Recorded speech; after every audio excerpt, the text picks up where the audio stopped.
سب سے پہلے آپ کو بتائیں گے اب سے کچھ دیر پہلے گلگت میں غزر اور دیامیر کے علاقوں میں زلزلے کے جھٹکے محسوس کیے گئے ہیں. اس بارے میں معلومات کے لیے بات کریں گے نمائندہ جیو نیوز نثار عباس سے. نثار، کیا تازہ ترین صورتحال بتا سکیں گے آپ ہمیں؟ جی ابھی تک کی صورتحال یہ ہے کہ زلزلے کے جھٹکے گلگت بلتستان کے آلموسٹ تمام اضلاع میں جو ہے محسوس کیے گئے. بلتستان ڈویژن کے چاروں اضلاع میں 9:07 پہ یہ زلزلے آئے تھے.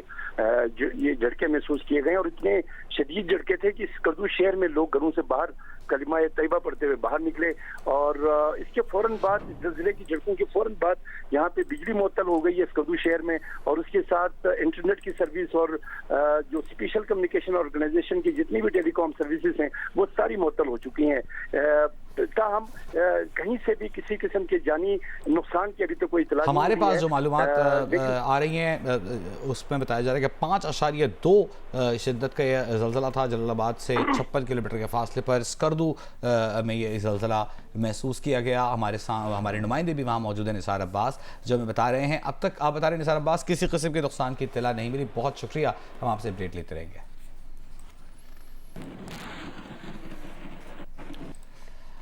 حکومت سازی کے لیے نون لیگ اور پیپلز پارٹی کے مذاکرات کا 5واں دور بھی مکمل ہوا. مذاکرات اب سے کچھ دیر بعد دوبارہ شروع ہوں گے. اب تک سامنے آنے والی معلومات کیا ہیں یہ بھی ہم جانیں گے. وقار ستی بتائیے گا اب تک کیا طے پایا ہے مذاکرات میں, کیا معلومات مل سکی ہیں؟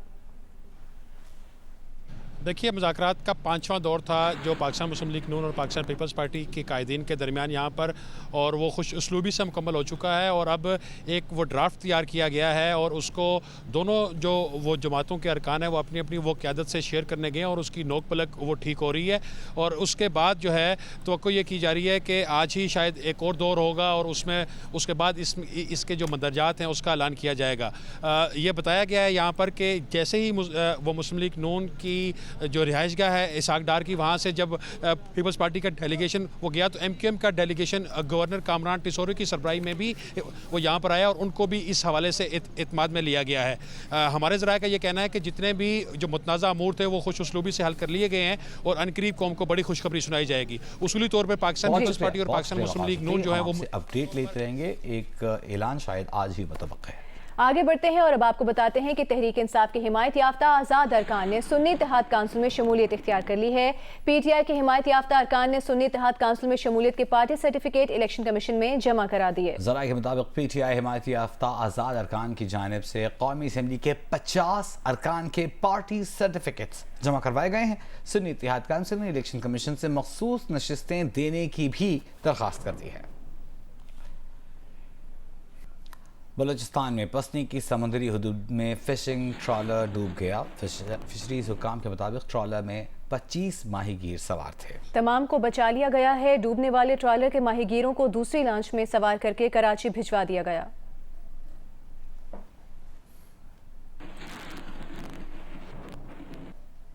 رہنما تحریک انصاف سلمان اکرم راجہ نے کہا ہے کہ اگر تحریک انصاف کو مخصوص نشستوں پر اسمبلی میں حق نہ ملا تو اسمبلی کی مخصوص نشستیں خالی رہ جائیں گی. پروگرام کیپٹل ٹاک میں رہنما مسلم لیگ نون بیرسٹر ظفر اللہ خان نے سلمان اکرم راجہ سے اتفاق کیا اور خدشہ ظاہر کیا کہ یہ معاملہ سپریم کورٹ تک جائے گا.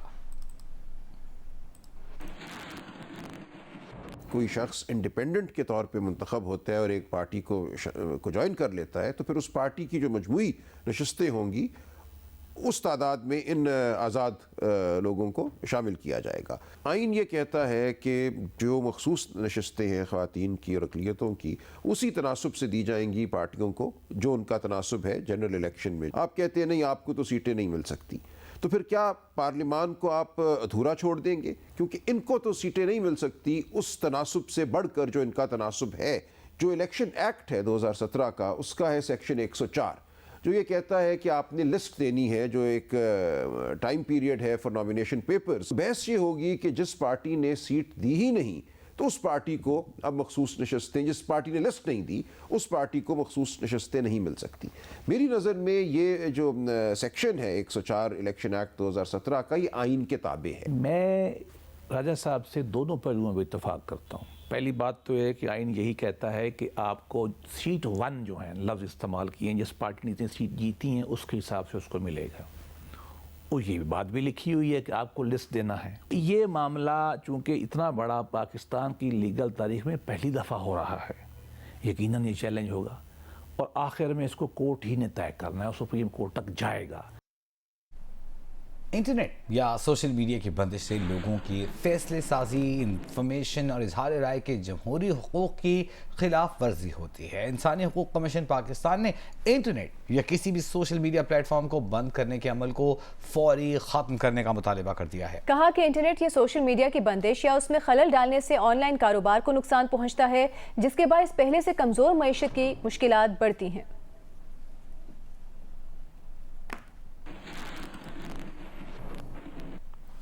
और यहाँ आपको बताते हैं कि शदीद सर्द मौसम के बायस मुजफ्फराबाद में 5वीं से 8वीं जमात के इम्तहानात मुलतवी कर दिए गए हैं।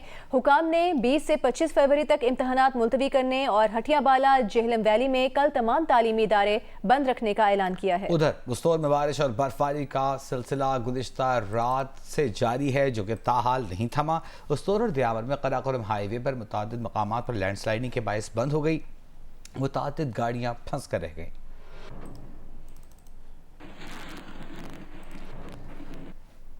सुप्रीम कोर्ट में भुट्टो रेफरेंस की समाअत कल होगी। चीफ जस्टिस की सरबराही में 9 रुकनी बेंच समाअत करेगा। सुप्रीम कोर्ट ने गुज़िश्ता समाअत पर अदालती मावनीन से तहरीरी दलाइल तलब किए थे। नून लीग ने बैलेट पेपर्स की छपाई की सोशल मीडिया पर वायरल वीडियो को फ्रॉड करार दे दिया। अज़मा बुखारी ने लाहौर में प्रेस कॉन्फ्रेंस में कहा कि कमिश्नर रावलपिंडी के फ्लॉप ड्रामे के बाद एक और प्लांटेड स्टोरी सामने लाई गई। उन्होंने कहा कि अजीब बात है कि दरवाजे खोलकर बैलेट पेपर कौन छाप सकता है और मानसेरा के बैलेट पेपर्स लाहौर में छपाने की क्या जरूरत थी। कल जो प्लांटेड स्टोरी बनाई गई वो है कि जी एक अनारकली के अंदर किसी पब्लिशर के पास बैलेट पेपर छप रहे हैं और वो बैलेट पेपर जो है वो बाकायदा एक पूरा स्टिंग ऑपरेशन होता है और वो ऐसे खुल के वो अंदर एंटर होते हैं। अजीब पागल थे वो, चोर थे जो बैलेट पेपर छाप रहे थे दरवाजे खोल के। अदाकारी होती है बाकायदा यूं पकड़ पकड़ के वो बैलेट पेपर जो है, ये बैलेट पेपर छप रहे हैं, मनसेरा 15 के हैं। और कोई नहीं मिला बैलेट पेपर छापना से इर्द गिर्द हमें, मतलब कोई जगह नहीं मिली कि अगर हम नहीं बैलेट पेपर छाप रहे थे तो हम इतने कोस दूर हम लाहौर में आके बैलेट पेपर छपवाने हैं। पीटीआई कोर कमेटी ने अपने इजलास में मजलिस वहदत मुस्लिमीन और सुन्नी इत्तेहाद काउंसिल के साथ सियासी इश्तराक के अमल की तौसीक कर दी है। एक एलामी में कोर कमेटी ने बुशरा बीबी को बनी गाला में कैद रखने और गैर मयारी खाना दिए जाने की मजम्मत की। कोर कमेटी ने पीटीआई के कामयाब उम्मीदवारों को डराने, धमकाने और जमात छोड़ने पर मजबूर करने के वाक़यात की भी मजम्मत की। अमीर जमात इस्लामी सिराजुल हक ने कहा है कि 2024 का इलेक्शन 2018 के इलेक्शन का फेज 2 था। जो भी हुकूमत बनेगी चल नहीं पाएगी। सियासत पर मफाद परस्तों और वडेरों का कब्जा है। सियासत ठीक न हुई तो रियासत भी ठीक नहीं होगी। इंतखाबात में कौमी खजाने का 50 अरब रुपया ज़ाया किया गया। नताइज में तब्दीली और धांधली से मजीद इंतशार फैलेगा।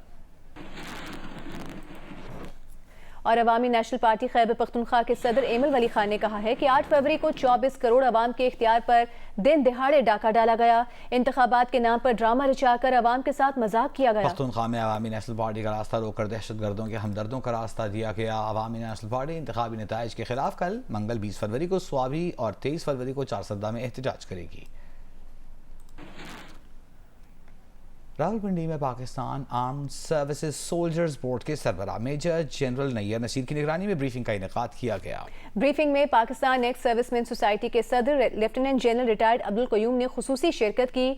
इस मौके पर गुफ्तगू करते हुए सदर lieutenant general retired Abdul Qayyum ने कहा कि क़याम पाकिस्तान से अब तक 20,000 फौजी अपनी जानें मुल्क की हिफाजत के लिए निसार कर चुके। शोहदा के लवाहिकीन की देखभाल हमारा कौमी फरीजा है, जिसमें पाकिस्तान आर्म्ड सर्विसेज बोर्ड का किरदार कलीदी है। इस मौके पर मेहमान खुसूसी ने शोहदा के लवाहिकीन के लिए इदारे की कारकर्दगी को सराहा। सिविल जज आसिम हफीज की अहलिया सोमिया के तशद्दुद के शिकार घर में काम करने वाली कमसिन बच्ची रिजवाना को दोबारा लाहौर के जनरल अस्पताल में दाखिल करा दिया गया है। अस्पताल इंतजामिया के मुताबिक रिजवाना के बाजू का ऑपरेशन किया जाएगा। निगरां हुकूमत ने पाकिस्तान क्रिकेट बोर्ड के बारे में बड़ा फैसला करते हुए उसे वजारत बैनुल सूबाई राबता से हटाकर बराह रास्त वजीर आजम के मातहत कर दिया है। निगरान हुकूमत की जानिब से जारी नोटिफिकेशन के मुताबिक पीसीबी के मामलात अब वजारत बैनुल सूबाई राब्ते से निकाल कर काबीना डिवीजन को मुंतकिल कर दिए गए हैं। पीसीबी अब बराह रास्त वजीर आजम ऑफिस के मातहत काम करेगा, जबकि वजारत आईपीसी से पीसीबी का अब कोई ताल्लुक नहीं। इसके अलावा सेक्रेटरी वजारत आईपीसी भी अब पीसीबी बोर्ड ऑफ गवर्नर्स के रुकन नहीं रहे।